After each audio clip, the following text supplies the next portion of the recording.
Jelang waktu pendaftaran Capres dan Cawapres, mungkinkah ada manuver politik Partai Golkar yang akan bergabung dengan PDI Perjuangan untuk mendukung Ganjar di Pilpres 2024? Sore ini kita akan tanyakan dengan Wakil Ketua Umum Partai Golkar Ahmad Doli Kurnia, ada juga Ketua DPP PDI Perjuangan Eriko Sutarduga dan pengamat politik UNAI Airlangga Pribadi. Sore semuanya Bapak-bapak.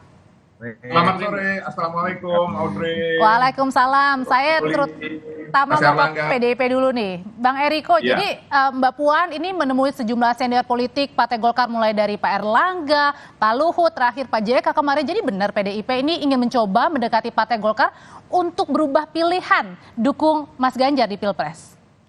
Inilah Mbak Audrey ini sore hari ini sudah mulai menduga-duga. Ini sebenarnya nggak bagus ini langsung menduga-duga ke arah mana ini ya kan harus diawali. Kalau seperti makanan itu kan harus ada pembukanya kan begitu ya. Kan pembukanya sudah ada, ketemu Pak Erlangga, berlanjut ke Pak Luhut, kemarin ke Pak JK, Bang Eriko.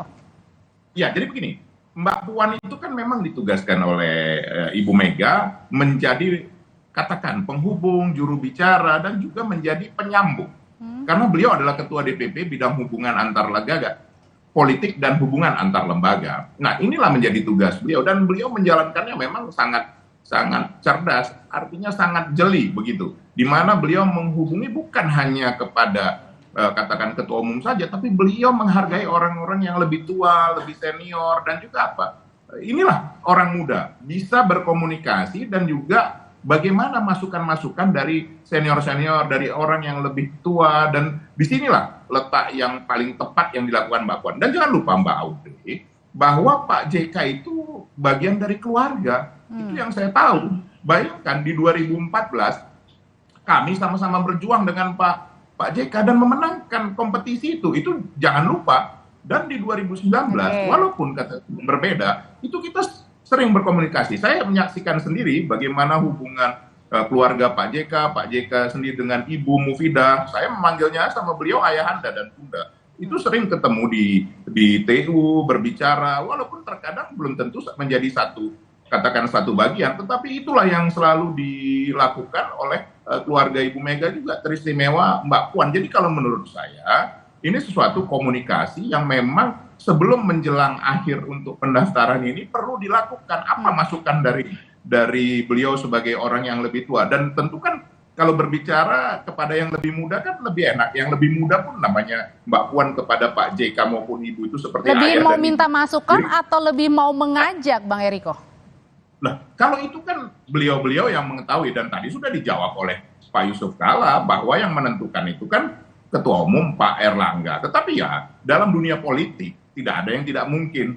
Politik is the art of possibilities. Yang tidak mungkin di dunia politik, ingat loh Mbak Audrey, hanya menghidupkan orang mati. Itu tidak mungkin. Seperti itu kondisinya. Baik. Segala kemungkinan masih bisa, dan saya rasa Bung Doli lah yang lebih tepat untuk menjawabnya. Kalau dari kami kan sekarang 4, Mbak Audrey. Betul nggak? 4 itu bukannya kalau nomornya gitu, Bang Eriko, Golkar. Kalau tidak salah. Ya, kan? Nah, saya langsung tanyain aja ya ke Partai Golkar ya, ke Bang Doli ya Bang Eriko ya kalau gitu. Silakan. Oke, Bang Doli, kalau misalnya tadi meminjam kata-kata Bang Eriko, tidak ada yang tidak mungkin dalam hal politik, berarti mungkin nih Golkar akan pindah haluan mendukung Mas Ganjar di Pilpres. Bang Doli? Oke, sambungannya agak terputus. Kita akan ke Mas Airlangga dulu. Mas Airlangga, sebenarnya seberapa besar sih potensi Partai Golkar untuk berpindah haluan mendukung Mas Ganjar di Pilpres? Ya, tadi sudah disebutkan oleh Bang Eriko bahwa politik itu the art of possibilities ya. Jadi semuanya itu mungkin. Tapi yang menarik sebetulnya dari mengapa Mbak Puan bertemu dengan Pak JK.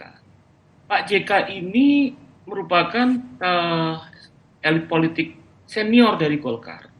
Dan kalau kita lihat track record politiknya, dia memiliki kekuatan elektoral yang cukup signifikan. Misalnya kalau kita melihat pada 2004, dia menjadi wakil presiden pada waktu itu dari Pak SBY, dan menang pada saat itu tidak didukung oleh Partai Golkar dalam Pilpres 2004. Dan kemudian juga dalam Pilpres Pak Jokowi pertama kali kemudian maju 2014, beliau juga kemudian memenangkan pertarungan bersama dengan Pak Jokowi, dan pada saat itu juga dia tidak tampil bersama dengan gerbong Partai Golkar. Artinya di sini kita bisa melihat bahwa lobby politik dari Mbak Puan ini cukup signifikan. Dalam artian bagaimana yang dilihat secara elektoral adalah pengaruh politik dari Pak JK. Kalau kita melihat beliau juga signifikan, misalnya di wilayah-wilayah non-Jawa terutama Indonesia Timur, dan juga di sini Berarti lebih ke pengaruhnya Pak JK ya, bukan ke Golkarnya? Atau bisa jadi keduanya, Mas Erlangga? jadi begini, jadi istilahnya itu di satu sisi ada kemungkinan untuk menarik Partai Golkar, tapi kalau kita lihat sekarang kan Partai Golkar masih dengan Pak Prabowo. Tapi juga kekuatan politik alternatif lain yang juga perlu dipertimbangkan adalah kekuatan dari figur politik Pak JK yang telah terbukti dalam arena pilpres sebelum-sebelumnya ini kemudian bisa bersanding dan memiliki kontribusi luar biasa dalam menangkan pilpres. Nah, oke. Kalau gitu sekarang saya tanyakan ke Bang Doli yang sudah kembali tersambung. Bang Doli, jadi mungkin nggak sih bahwa Partai Golkar ini akan berubah haluan mendukung Mas Ganjar? Karena kalau saya meminjam kata-kata dari Pak Meken bilang merasa Golkar ini kurang diperhitungkan di Koalisi Indonesia Maju. Ya, pertama saya kira kita memberikan apresiasi ya kepada elit-elit politik kita termasuk Mbak Puan yang sejauh ini sering bersilaturahim. Dan ini kan juga selaras dengan semua elit-elit politik selama 2 tahun ini. Saya melihat bahwa kita semua menganggap bahwa silaturahim, komunikasi politik itu sangat penting. Sekalipun mungkin kita mempunyai pilihan yang berbeda gitu. Nah, ini juga menjadi pendidikan politik buat kita semua masyarakat bahwa nggak apa-apa berbeda asal silaturahim tetap jalan. Dan ini kan semuanya untuk kepentingan bangsa negara, saya kira begitu. Pastilah dalam diskusi-diskusi itu membicarakan tentang bagaimana kita mengatasi masalah-masalah yang kita hadapi ke depan untuk kepentingan bangsa. Tetapi juga pasti nggak bisa lepas pembicaraan tentang yang praksis ya, masalah pilpres dan segala macam. Nah, kalau kemudian itu ditafsirkan ada penjajakan komunikasi dengan semua senior Golkar segala macam itu juga nggak apa-apa ditafsirkan seperti itu dan itu juga biasa-biasa saja gitu. Jadi kalau misalnya tawaran dari PDIP bagus begitu menguntungkan sekali dengan Partai Golkar, Golkar siap untuk berubah pilihan? Nah, sekarang begini, kita harus juga melihat pemilu ini kan agenda resmi, agenda formal ya. Tentu menuju ke sana semuanya berdasarkan keputusan-keputusan yang formal. Nah, sejauh ini kalau bicara tentang institusi, Golkar sudah memutuskan kita membangun koalisi atau kerjasama dengan Koalisi Indonesia Maju yang capresnya adalah Pak Prabowo. Dan ini kan waktu kita ini kan masih cukup ya. Itu kan nanti semuanya berakhir ya, spekulasi drama ini kan berakhir di tanggal 25 Oktober pukul 23.50. Tapi Bang Doli, kalau misalnya salah satu tawaran yang ditawarkan adalah memajukan ketum Partai Golkar Pak Erlangga sebagai bacawa pres pendamping Mas Ganjar?